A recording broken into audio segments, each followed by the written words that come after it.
Brian, we just watched West Ham go to Goodison Park and beat Everton, and certainly not a classic. It won't live long in the memory, but West Ham continue to do really impressive things under David Moyes, and I'm sure he'd have got a lot of pleasure out of going back to Everton and getting that result today. Yeah, I thought they played well, Dave, overall. Controlled the possession of the match, almost 70% possession in the first half, and just lacked a bit in the final third, as is often said, the final ball. Good defending by Everton, got numbers there, got a lot of good blocks, not too many clear-cut chances. Pickford didn't have a lot to do, one save that fell for Souček off Jared Bowen, and he was offside when he put it in the net. But they continued to dominate second half. I thought Everton might have a bit more of a go when Benitez went into his players at half time. He might push them to try and press on West Ham build-up play more frequently, but they didn't do that, and West Ham continued to dominate the game. I don't know what the corner kick count was, but I'd imagine it was a good bit in West Ham's favour, and there was good quality on it. Brilliant headed goal from Ogbonna. Then they lost Souček under strange circumstances with the connection with his head from Rondon, and they brought on Craig Dawson and played with a back five. But they were still the better team, making the more clear-cut chances. Rice had two good opportunities to play people in, and he went the wrong direction in my book. He went to the left when it was just his vision. He didn't see that the options were there in the right. So, deserved win for West Ham, and it just shows that they've continued on from where they were last year, where they finished sixth, without a massive investment by any means in the team. Yeah, that result has them in sixth, the same position as you say where they finished last season. I saw it written in the build-up to this game today that what Moyes has achieved since going into West Ham, keeping them up, then developing it and finishing top six, bringing European football back to the club, that it has now surpassed anything he might have achieved at Everton, which was obviously over a far greater timescale. But what were your thoughts on that be? It's very hard for someone to survive as long as Dave Moyes did at Everton, and he survived so long because he kept them competitive and in touch. They were generally up around the top six area. One season in the Champions League didn't go so well for them.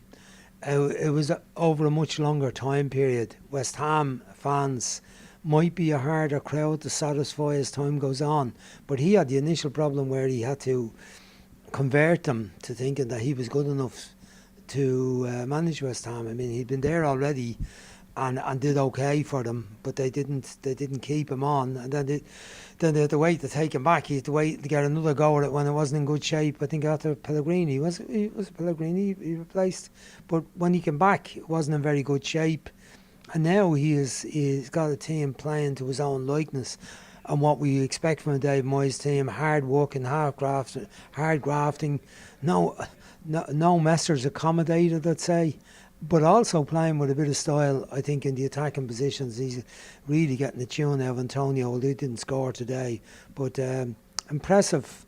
It's interesting that they've lost two home games, but I think they were unfortunate. Both the home games they lost to Manchester United and Brentford. I don't think they probably didn't deserve to lose either of those games, but having a steady season and going well in the League Cup, Europe also won the first two games in the Europa League. Ghent this week, I think. So it's been a good start to the season for them overall, despite the Manchester United disappointment, the last minute goal, Lingard's goal, and the defeat to Brentford in the last minute also. Just one last question on this game before we move on. With Everton, obviously Rafa Benitez is struggling to overcome the doubters. Probably throughout his reign that will be the case. There'll always be those that don't want him in that position, but will he get a large amount of sympathy for the fact that he's missing both Dominic Calvert-Lewin and Richarlison, as well as Andre Gomes, Fabian Delph, and that maybe results like today, albeit it won't help him win over the doubters, there are mitigating circumstances? Yeah, I think so. I think that there'll be less moaning and groaning about his association with Liverpool. I mean, it's a good few years back now, but I suppose that will linger with him unless the team is doing well. I think if the team is doing well, people will accept that he's maybe a better manager than some of the managers they've had in recent years. And I think realistically Everton supporters, if they're being fair to the manager, have to look at it and say, well, he hasn't had any money this summer. They've pulled the reins in on the spending. he's only been able to sign players that are on free transfers or almost free. The case of the Mari Gray from Bayer Leverkusen, and missing the players you named. You said Gomez in the middle, Fabian Delph in the middle, who they've not really seen an awful lot of since he came. He seems to be plagued by injury. But of course the two main front players, and they were short there today. Rondon had a couple of half chances, I suppose, with the headers, but he wasn't convincing, and he wasn't energetic enough really to play, I would say, the way that Benitez wanted his team to play. Another team that did not convince yesterday were Manchester United, and Ole Gunnar Solskjaer is heading into a huge month because the fixture list is not kind, although on this flip side it has been a very kind fixture list to this point. If I was to put you on the spot and ask you, do you see him managing United going into the new year? Would you be confident that he will be still the United manager on January 1st? It's very hard to know, Dave. So far he's been backed by the Manchester United board. I mean, he got the players that he wanted in the summer. They spent expensively in getting Sancho, Varane, and then Ronaldo, obviously wages-wise costing an awful lot of money. The three players, I'd say, but particularly Varane and Ronaldo. And I think he has said himself it's now about winning trophies this season, that they've had all the other stuff there and there. About second place in the league last year, 12 points behind City, but a long way back, never really in contention to win the league. In a strange season, be it that there was no crowds at majority of the matches. The defeat in the Europa League final was a bit of a disaster for them, losing to Villarreal. Several other semi-finals along the way. So he has said himself this year it's about trophies now. He'd be expected to win trophies. Already in the league, I think they're 5 points off, not in a very good position. So you ask, will he be still there till New Year? I think it very much depends on the results between now and the New Year. The set of fixtures coming up where they've got the likes of Liverpool, Spurs I think is in there too, Manchester City along the way, Chelsea Atalanta, as well. Chelsea. Difficult fixtures, and he's going to need to win some of those games to retain the faith of the supporters and the board. I think the media are certainly on his house now and pointing out all his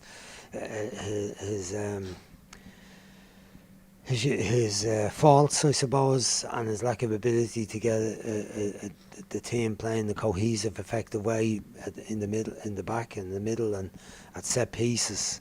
So he's definitely a man under pressure. And with the type of investment, you couldn't say the Manchester United board are a quick-firing board, but at the same time they didn't put up with Mourinho. Eventually they discarded Mourinho, and Van Gaal was discarded with Moyes was a while back. It probably a bit rashly, I would feel, in Moyes' case, but you would think that the pressure will mount, and it will also come from the supporters as much as the media at the moment.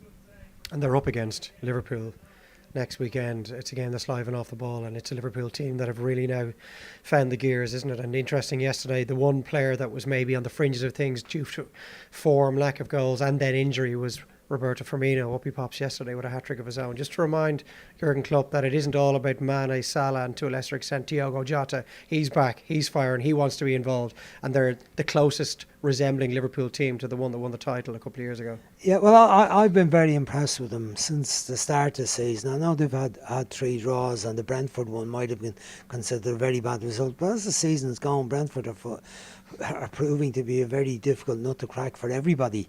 So, a couple of draws, Man City and Chelsea, couldn't be considered really bad, although they were home matches. There's a frustration about that.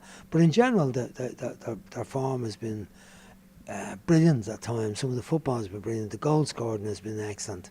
And, for Manchester United, it's going to prove very difficult to keep those front players under check. It's nice to see Firmino back, because we talked about him so often, and his part in being probably the least praised of the front three.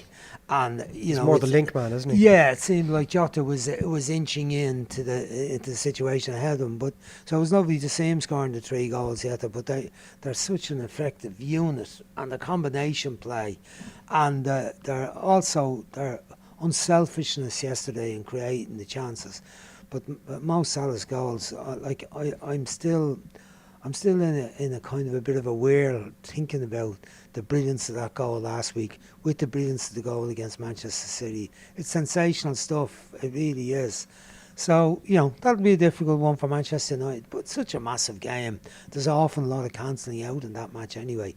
Just because it's a difficult fixture and Manchester United are inconsistent and have lost a few games lately, you can't rule them out pulling something out, but they've got to defend better, got to be much better balanced in the midfield, and then they need to fire in the front positions.